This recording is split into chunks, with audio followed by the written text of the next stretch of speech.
પછી એક ભાઈ એનો હતો ને એ તમને કહું બાપુની સેવા બહુ કરે.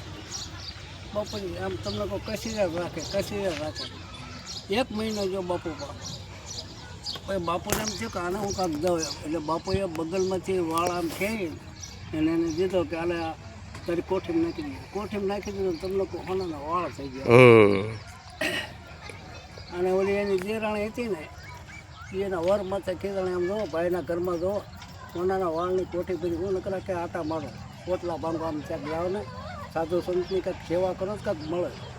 અને એ તમને કહો એ ઉપલ્યો રે એમાં બાપુને તમને કહો 15 દી કસી રહ્યા. બાપુએ કંઈ ધ્યાન જ ન દીધું.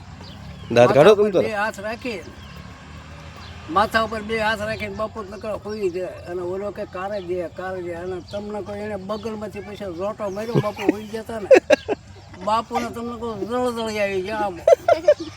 અને એને વરદાન દાબ્યું કે જા ત્યારે ઘરમાં ડૂસે ઓલે જઈને એને કોઠીમાં નાખ્યું. હાણા છે અને ઉપરથી તમને કહું નકર ડૂસો રાખા ઘરમાં રખડે. બાય વાળે થાકી ગઈ નકર ડૂસું જ રખડે. બાય કે આ શું કરી કે બાપુએ કઈ દીધું ને હું જોટો મારીને લાવ્યો. ગાય માતા